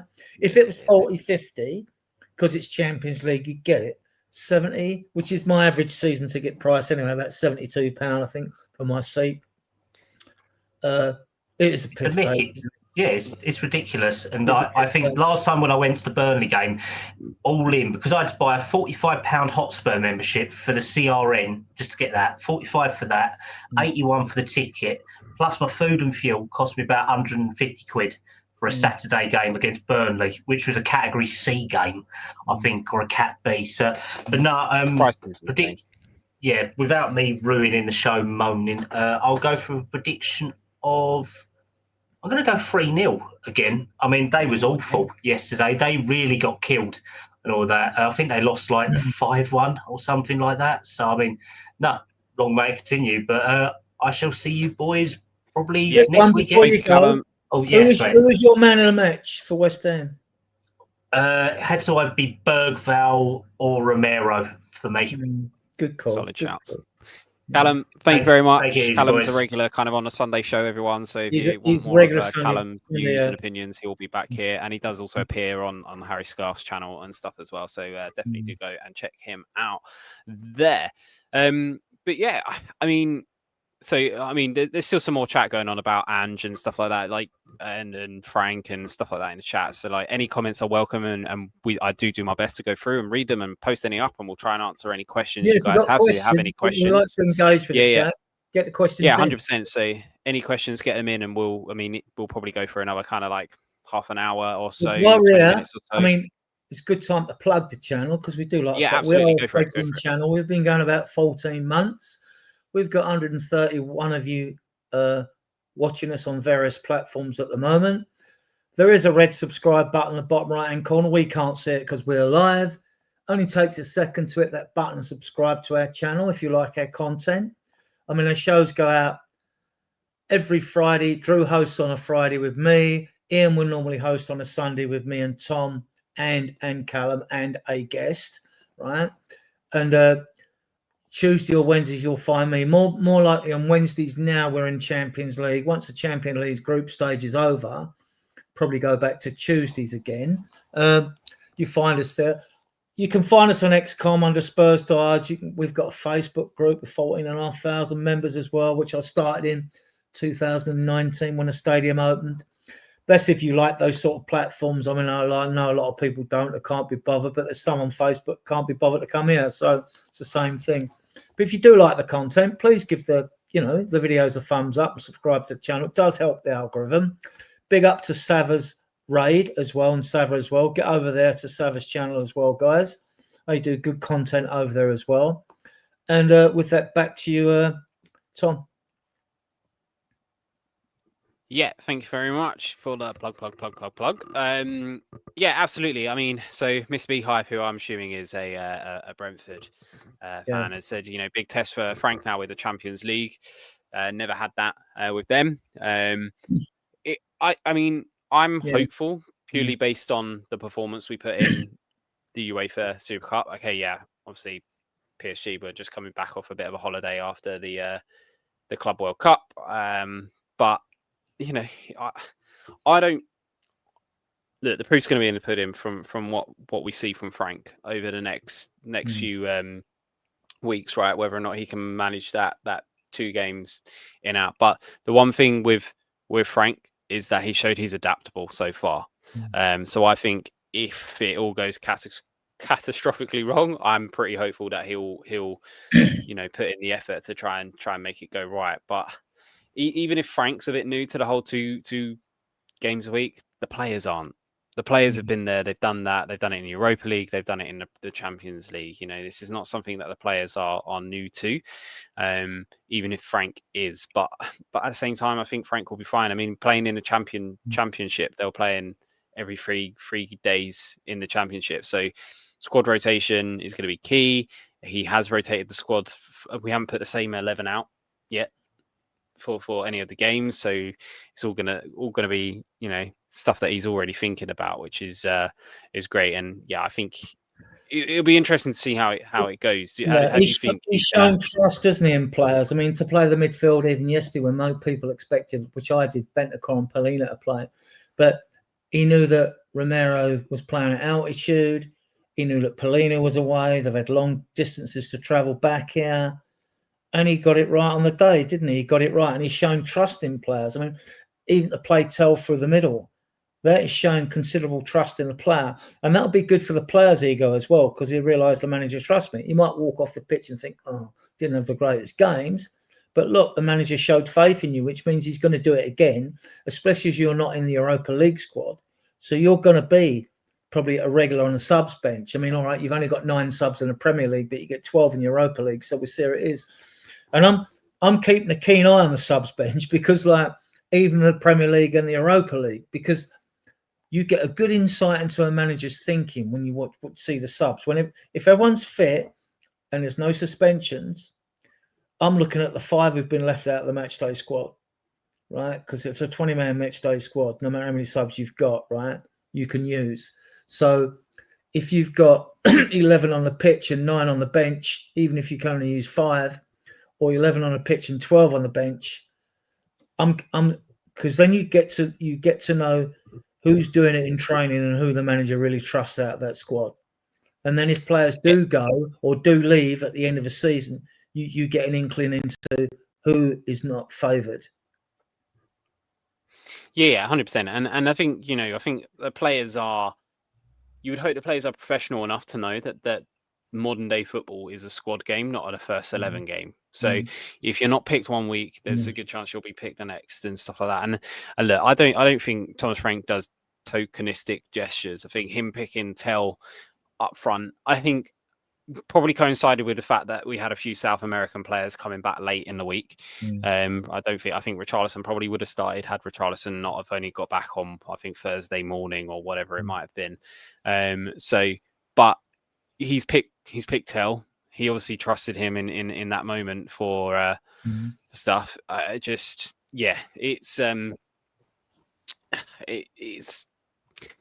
I think there's a lot to be hopeful for this season, especially seeing how we're going. Like I said, Tell, I will rightly be gutted that he's missed out on the Champions League squad, but there was always going to be a player that did.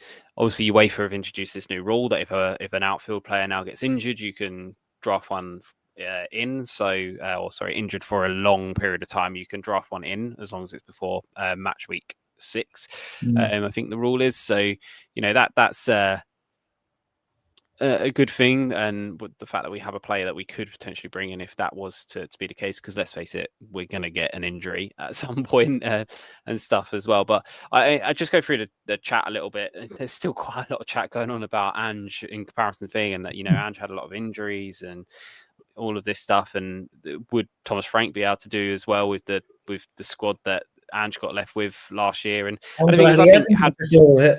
I'm glad he hasn't got to deal with loads of injuries. Yeah, exactly. Yeah, and the thing is, look, I think we'll see this season whether or not the injuries were Ange's fault or not, based on what happens with Nottingham Forest now that he's got that opportunity there. And I look, both me and you, Adrian, we didn't want Ange sacked. No. I wanted Thomas Frank in, but I also didn't think Ange should have been sacked at the same time. I mean, I was saying that I wanted Thomas Frank around February, March time when things were looking ropey with Ange and stuff. So I'm very happy we got Frank. But also I felt that meritocracy should have taken place and that Ange should have got the opportunity to have seen this season. That being said, with everything that's changed with the board and everything going on there, I think Ange was irrespective of what happened, was probably not going to be long for this world with the mass changes that were going on with these things. Because you couldn't sack him straight away after winning Europa League. I mean, the victory parade would have turned into a riot, right? So you couldn't do it. So they did it at that time, the same time we're getting rid of Levy. The board there, they timed it perfectly because to me, they deliberately timed it after the transfer window closed.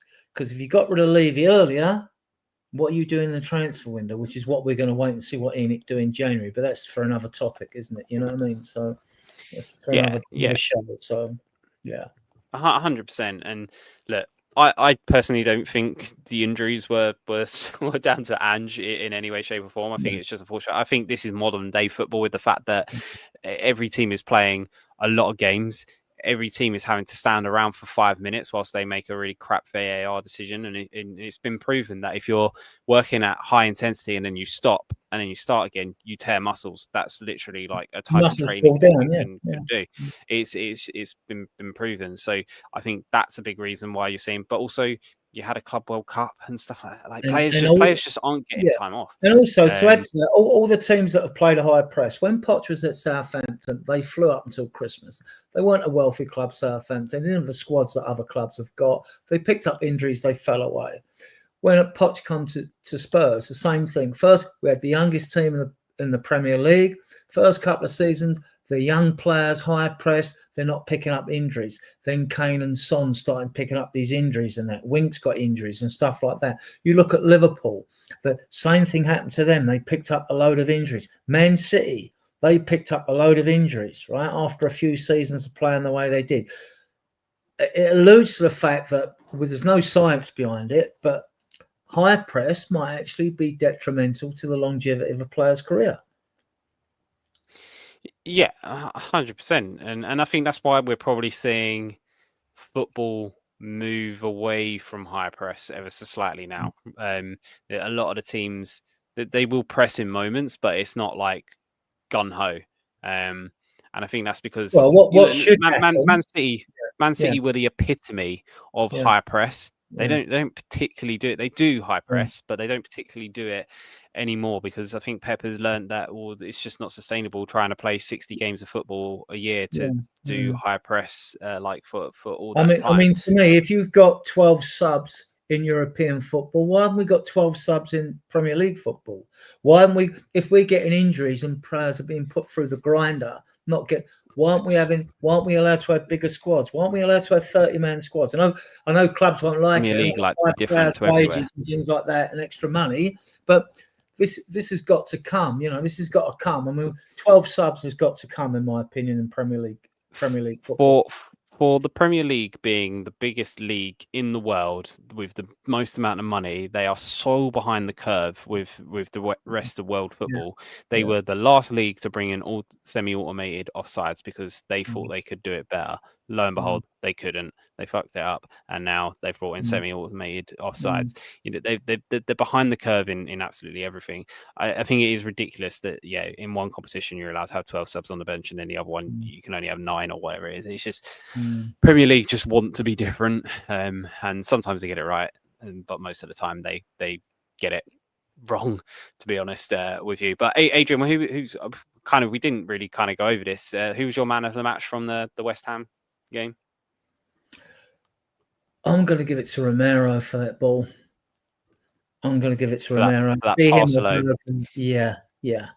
Because I thought it was outstanding at that. It just calms everyone down. The other defenders look to him all the time. You know, he gives you and he's shown himself to be a good captain. A good captain.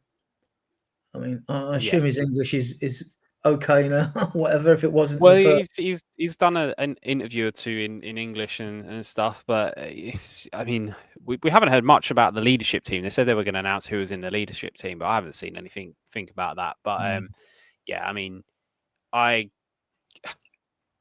Look, I think the captaincy is going to be the making or the breaking of Romero in a Spurs shirt in terms of. I mean, he gets labelled as reckless and all of this, but he's got less red cards than a lot of players that have got. He's got less yellow cards than like a load of players and stuff as well. So I think it's not particularly warranted and stuff. But yeah, I think it's going to be the making of him this captaincy, and it's looking like it at the moment as well. But yeah, moving on to Champions League. Do you got a prediction for the game, or 2-0, doesn't necessarily have to be? 2-0. You think 2-0? I think 2-0. Yeah, I mean, goal scorers. Well, I think Romero. I don't know what's happened with Solanke. Romero's going to be back. I mean, Solanke might be on the bench for this one. Yeah, well, Toll can't play, so you've got to play someone else through the middle. So it's got to really be Richarlison, isn't it? So he's got to come back. So yeah, give Richie a goal, and Simmons 2-0. Oh, Simmons goal. Simmons debut goal in the Champions League for us. That'd be nice. Mr. Beehive is saying 2-1. Yeah, guys, if you got predictions for the Villarreal game, if you want to stick them in the chat, that would be their great. season's started like ours. There was a little thing up on them. I mean, Villarreal. I mean, I don't know much about the Yellow Submarines, to be honest with you. I know that they've played 4 games as well in their league. They've won 2, drawn 1, lost 1, and they lost the weekend. Actually, they lost 2-0 away to Atletico Madrid.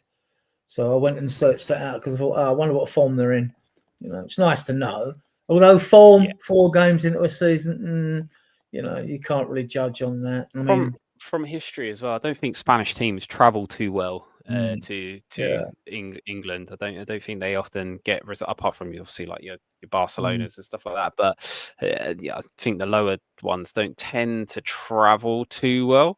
But it seems like through the chat, we've got. Here's something we can talk about here. So 4-1 Simmons, Mawani, Porro. Big up, Henry. Big up, mate. Yeah. Do you think Kolo Mawani is gonna get any minutes Tuesday? Yeah, I think he's coming on. I think he'll come on second half. Good time to blood new players at a home game anyway, especially European under the lights. And the club have emailed everyone, wear something white. There's going to be a tifo in the south stand. So I think it might be a reenactment of Bodo Glint at home, which was good. I mean, their fans they gulped when they saw the white of the stadium and the tifo. So there's that. Let's hope it is a full stadium, that people do buy up these loose tickets. I doubt it. Right, it's midweek. People got work, travelling and getting back, and a late kickoff. It's not easy. Yeah. Yes, I think any win. Really, it's a league thing. We just want the win. I don't care if it would go 1-0 personally, but I want it to be entertaining. I'm going, so I want it to be entertaining. Yeah. So I'm going to talk about like league tables for a second here in terms of where we are in the Premier League, where the Champions League and stuff like that. Lots to talk about, like Champions League. Will we even make it through to the knockout stages? Yada yada yada. Oh, I think we at least make it through to the playoffs, because I think last year, and someone please do chuck up in the chat if I'm completely talking out my arse here, but I'm pretty sure you only needed like 8 or 9 points to get into the playoffs for the Champions League last year in the group stages and stuff. We finished third, didn't we, in that league?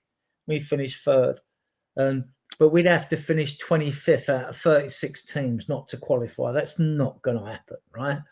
So even if everything should go wonky with Frank playing 2 games, or a game every 3 days or 2 games a week or whatever it is, we're going through. We're playing them extra 2 games. We're playing a minimum of 10 games in this competition. Then it's in the lap of the gods, really, because like if we're in very good form, we can beat anyone at home, right? We can beat anyone at home anyway, right? So the thing is, we don't know. I mean, wait until we get there. See how we progress. You win your four home games, you'll qualify for the playoffs. In fact, I've got the standings on my phone here. So last year, to come in the top 8, you needed, if I can scroll across, to come in the top 8, you needed 16 points. So you're looking at 5 wins and a draw from your 8. And look at our teams, guys. This is who we're playing. We got Villarreal. Then we got Bodo away, Bodo Glint. Couldn't put the name in, didn't get enough digits on the banner. Then we got Monaco away. They've got some couple of decent players. I'd like the right back, Vanderson from Monaco. Then we got Copenhagen. And then I'd expect us to win all of our home games, Dortmund being the most difficult of that. But again, we've always done pretty well against Dortmund, especially when they've come to us. I would then expect us to, for the away games, Bodo's always difficult. They're good. We beat Frankfurt last year away in the Europa League. We beat Bodo away in the Europa League last year, but Bodo's a difficult away game. Frankfurt's a difficult away game. Monaco can be a difficult away game as well. And obviously PSG is going to be so I think we have to make sure that we win all of our home games, really, if we want to stand any chance of coming in the top. We've got Bodo, it's like autumn, not in winter. We're not playing Bodo Glint in the middle of winter, which would suit them, right? So it's a very good draw for us. It's a very good draw. I think we all commented on it. I mean, and then, and then after that game, our next game is, where are we? Yeah, there's the next fixtures coming up, which don't look too bad on paper. I mean, then we got Brighton and Hove Albion. Football's not played on paper, though, is it? No, I know. Played on grass. And Brighton just lost to Bournemouth, didn't they? 2-1 as well. Yeah. So we're playing the next two games have both been beaten. So, don't know if that affects their confidence that much or not. I mean, Brighton are not a bad team. They're not a bad team, but Champions League, I think, look, top 8 is definitely doable. 5 wins and a draw. I think we can definitely muster that from the teams we got. Yeah. If we want to just make sure that we're getting through to the playoffs, then all you need to do to secure that is get 10 points. So, which is, not even 10. Sorry. Last year, actually, if you got 6 points, that was enough to get you into the playoff part. But obviously the thing with the league table is that it is seeded once you get to the knockout stage. So you want to be finishing as high as up that to make sure that you're not playing any of the other teams that finish high up in it as well, or at least give yourselves a was it seeded last year in the Europa League? I don't think it's seeded. Yeah, absolutely. So once you get to the knockout phase, basically a team who finished first and second, they go on the opposite sides of the draw and can only then play each other if they get to the final. So basically all the odd numbers go on one side of the draw, all the even sides go on to the other side of the draw. So it is seeded. Pretty important to make sure you finish higher up the league. I might be wrong with the odd and even then. It might be 1 and 4 go on one side, 2 and 3 on the other, and then it works its way down that. But it is seeded, so it is important to end as high up that league as possible. And then coming on to the Premier League, currently standings, we are in 3rd place. Adrian, based on what you've seen so far, where do you think we're going to finish this year? I think we're only going to get better. I mean, the signs are that we're only going to get better. And bringing them 4 players in, I think it's a bit of a game changer. I mean, I don't think we're not going to win the league, let's be fair about it. But I don't see why we can't aim for 5th. We don't know what's going to happen with Man City and Chelsea, if they're going to lose any points. That might make our journey even easier this season. I don't rely on that. But just on what I've seen, and I think, our best performance was away at Man City. But I just see us getting better under Frank and his coaching. I just think we're going to get better and we'll be stronger and we'll play better. And I think we guarantee the European spot next year, minimum Europa League. Will we get Champions League? Well, we'll see. I mean, and this is where it comes down. This is why the teams stop because they can get through winter because they've got big squads. Whereas the lesser teams haven't got the big squads, they haven't got the depth and quality. I'm not saying we've got great depth in our squad, but we've got depth now. We have got depth. So I would expect us to finish 5th, 6th or 7th this season. You've always got a chance in the Cup, 6 games to win the FA Cup, 7 games to win the League Cup.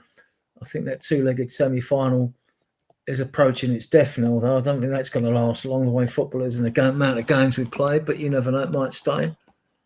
I think we've got every chance of winning a domestic trophy. Why not? You just get the home draw. Yeah. You've got every chance, you know what I mean? I mean, we might not, but I mean, like, well, I think we've got a better chance than we've ever had with the squad. Yeah, I mean, Mr. Beehive put in the chat that he could see us winning a cup with Frank this year, and who better to comment on that than a guy who's watched Thomas Frank play football, or not him personally play football, but his teams play football for a good period of time that he was at that club. I think it's look, we won the Europa League last year, probably the third biggest trophy you can win in football from an English team's perspective. So, on that, how you view the FA just Cup. on the Europa League, because I've seen mixed messages or mixed comments on various podcasts out there. Like, I respect everyone's opinion, right? Whether I agree with them or not on players and all that, because it's like purely subjective, and we don't buy the players, and we don't pick the team, we don't coach the players either. But I've heard people bash, and some of the media did it as well. Oh, it's only the Europa League. Really? I mean, it's only the Europa League because Tottenham Hotspur won it. Yeah, Frankfurt sold Marmoush and Etiquette, right? Always get to pronounce his name wrong. I mean, we played Roma. We played these teams away. We went away to Galatasaray. All right, we lost. Never easy places to go. And when people have said to me, oh, yeah, it's harder to win the League Cup, the FA Cup. No, it isn't. And the reason it isn't, it's 15 games to win the Europa League, and you have to fit them games in within a league program. With the FA Cup, it's 6 games within the league program, and you get a big space between games, at least a fortnight between each game as well. So my opinion, and it's only my opinion, I think the Europa League is a tough nut to crack because of the games you've got to play. And the teams, they aren't mugs in there. They don't they qualified from league positions in their own leagues to get in that competition anymore. They're not mugs. They might be just outside of getting Champions League places in their respective leagues, but they're not mug teams just because we might not have heard of them and all that. So I don't think the League Cup or the FA Cup are harder to win than Europa League. But that's just my opinion. It's just my opinion. Yeah, no, 100%. I mean, look, 10 years' time, no one's going to say, oh, it was only the Europa League. Everyone's just going to be like, Tottenham won the Europa League.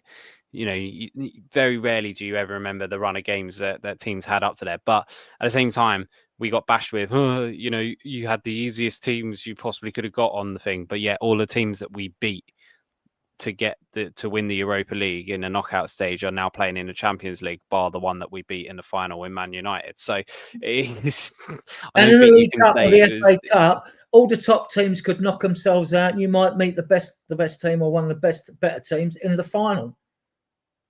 Yeah, that has happened before. That's happened. Yeah, well, before. I remember United winning the FA Cup where they beat Millwall 4-0, and Millwall were like in the lower ends of the first division during that year. So you always get those anomalies. But look, I think we have every chance of being able to win a trophy this year. I think the players now have the hunger for it. They've tasted it. So hopefully that's going to make them want it more, and actually also hopefully give them the belief that they can do it. Like, for all anyone can say about Ange and tactics and yada, what he did do is he's given those players loads of confidence, loads of mental stability and strength. So if we can thrive off of that with a manager who's arguably better with tactics and stuff like that, then we will hopefully I think we stand a good chance of being able to do something this season based on what I've seen so far, but it is only 4 games. But also based on the fact that the players were able to get over the line last year, which is something we've not necessarily always been, well, in 17 years, we weren't able to do. So, look, I'm excited for this season. I think definitely top 5 is doable, and good performance in the Champions League, and hopefully like a good performance in at least one of the domestic cups as well. So yeah, I think it'll be an exciting season. But you think 3-0 for Tuesday? 2-0. You think top 2-0, sorry. No, it's Callum who said 3-0, wasn't it? And oh yeah, I think we're gonna win. I think it's gonna be an easy win. I don't. It's probably a terrible thing to say when it's now plastered all over the internet for everyone to go back on. But I think it's gonna be a comfortable win on Tuesday. To be honest with you. Just going through our banners to see if there's anything really left to talk about. I mean, I don't really want to talk about Chelsea on this. To be honest, I think we've let West Ham off quite lightly with today's show. We haven't really spoke about how terrible they were or anything like that. I mean, if anything, it was quite an embarrassing result for them and a really easy win for us. There's obviously been some changes. Yeah, the only other bit going around is the fact, without bringing banners up, is that like Spurs have apparently reignited talks with Paratici now that his band's up, and that at last the club have put in on our loan players deal. There's a recall in January if we need them. Should we suffer a horrendous list of injuries, we've got recalls on our players, which why this was never done before, I don't know. We've got a new PR lady coming, Kate Miller. She's a chief communications officer, so perhaps the club will start getting their PR a bit better, doing putting out announcements a bit better and getting them right. And if she works hand in hand with Vinay Venkatesham, all well and good. Right, and that's about it, really. I think we've cracked it, Tom. I think we're done, haven't we? Yeah, pretty much. Yeah, I mean, I just want to go back. There's still so much chat going on about Andrew and Frank and comparing them and stuff. I just feel like I just want to like put go my for 2 the chat cents on this and stuff. So there's a lot of chat about Ange and Frank, and I think I'm trying to find where their comment was and stuff like that. But something like, I think JJ was saying, but Frank is meant to improve players. There it is. Frank's meant to improve players, but just look at Johnson and Taylor, laughing lips. It's 4 games. If we get to the end of this season and you haven't seen any improvement from those players, then I think you can bring up that comment. You've got Tony here who's chucking up, you Frank Simps are cringe. You're the person that was probably crying at being called an Ange sexual last year. What you'll find with us here on this channel is that we back the manager. We call the manager out if we feel like the manager's not doing what he should be doing, and we back the manager from that. We're not a channel that goes all hyperbolic and starts screaming and shouting that we want the manager gone or anything like that. We want to back the manager that's in place. We want to back the players that are in place, but we're also going to rightly and wrongly call out bad performances, be it from the manager. After the Bournemouth game, you go back and look at our things there. We was all saying that we think Thomas Frank got it completely wrong, and that we needed to see improvement from it. Yeah, so, I agree with JJ over the Tell. We all haven't seen enough of Tell. They must have seen a lot of him in training to sign him up and watched a lot of him on videos and stuff like that. With the Johnson thing, you can look at it 2 ways. He was our top goal scorer last season. What more do you want for him, apart from what all our fans would like to see is more work rate out of him? That's what we'd like to see. If we hadn't finished 17th last year and we'd finished, say, 8th or something, and Johnson's top goal scorer, I don't think people would be talking about his work rate. I'll be talking about him in the same manner. They'll have a totally different perspective on him. I'm not saying he's the answer to our woes. I'm not saying he'll have a long-term future at this club, right? Every player has to look. You're virtually only as good as your last game when you've got a good squad, and every player will be evaluated at the end of the season or at the halfway point. And then we will get to a stage, I hope, that we upgrade the squad, and then some players will be, look, thanks for your contribution, goodbye, because that's where we want to be to. This is like it's cutthroat industry, and we've got to join that pack if we want to mix among that elite. We're going to have to do the same. So there will be comings and goings. Exactly, yeah. You can't just rely on improving players. Like all the best teams constantly have a turnover of players and getting new players in and stuff like that. There'll be players that we think are great now that by the end of the season, we'll go, actually, they didn't have a good season. There'll be players that were like, well, I don't think there's a future for him at this club, that will come through and surprise us. Look, at the beginning of last season, not many of us thought Jed Spence would be the player that he is now, and look at him now. So there's always players that come and surprise you with these things. But like I said, I mean, we were talking. This is Spurs diehards. We want to get behind the team. Yeah.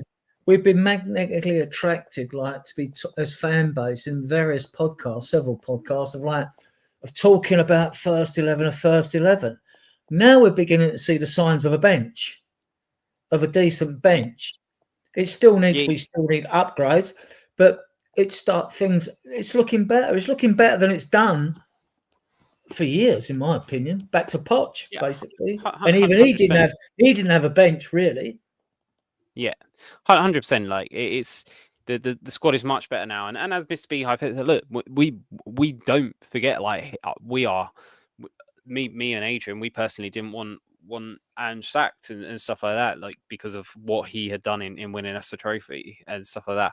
I think, but you can appreciate what Ange did for us, whilst also now appreciating that Thomas Frank seems to have plugged some of the holes that we were having last season. But look, it's a long season. It's only been 4 games. Like, we're not getting carried away with this. You know, we'll see come the end of the season, like, if there has been a significant improvement or not. So look, football's always a fine line between being a hero and being a villain, right? So it'll be interesting come the end of the season. I think we just take it game by game as we're going. And hopefully we'll have if I was being completely ruthless, I'd say we'd need 5 players. I'd say we'd need 2 strikers, because the decades I've supported this club, I've seen better strikers than Richarlison and Solanke. Miles better strikers. I'm sure a lot of you younger fans have as well. So if you said 2 strikers and a left winger and a left back and a left centre back, I'd say we still need 5 players. But we'll see if Ange gets a tune out of this squad over this season. I think he's going to. I think we're going to have a good season, a very good season. And a good season to me is like, you get to January, you're not out of the FA Cup, you're not out of the League Cup, you're not out of the Champions League. So there's always something on the ball to carry you through to the end of the season. That's a good season to me. And if you win a trophy, that's a bonus. Yeah, absolutely. And yeah, I didn't actually give a proper score prediction. I think we could win 3 or 4-0 on Tuesday. Look, Adrian, my battery is going to die on my laptop in a second. So do you just want to do a quick last plug of the channel? Again, thank you everyone. Trying to bring new intro and outro music. You got a soul bit of music to end with today, but on this here, we've got 128. You still stayed with us this late hour. I don't know where you are on the planet. You're probably a more, I don't know, user-friendly hour than we are now. It's Sunday in the UK. It's coming up to midnight here, 10 minutes time. But like I say, if you like our content, you like the show, please give the channel a thumbs up, give the videos a thumbs up, subscribe to the channel. Yeah, and you'll find us every Tuesday or Wednesday now because of the Champions League. So after the game, so Fridays and Sundays at 10 o'clock UK, British summer time. You can find us on XCOM. You can find us on Facebook. And we have got a WhatsApp channel. If you contact any of us, the admins, with your phone number, if you want to come on the show, all are welcome, as long as you're mature and sensible. We don't care what angle you come at the club at. That's not an issue with us. I mean, like, as long as you do it, in a mature and sensible manner, we don't care. So, and with that, back to you, Tom. Yeah, no, big thank you, Adrian, for being on the show today. Big thank you to Callum, who is with us as well. Anyone and everyone who has commented in the chat and liked the video, a massive thank you to you. We welcome all comments here, as long as obviously they're not rude to anyone. So love the discussion that's been going on in chat, and we always try to dip into it as we can. But from that, it's goodbye from me, goodbye from Adrian. Come on, you Spurs, and hopefully a good result on Tuesday. And West Ham get battered everywhere they go. They do.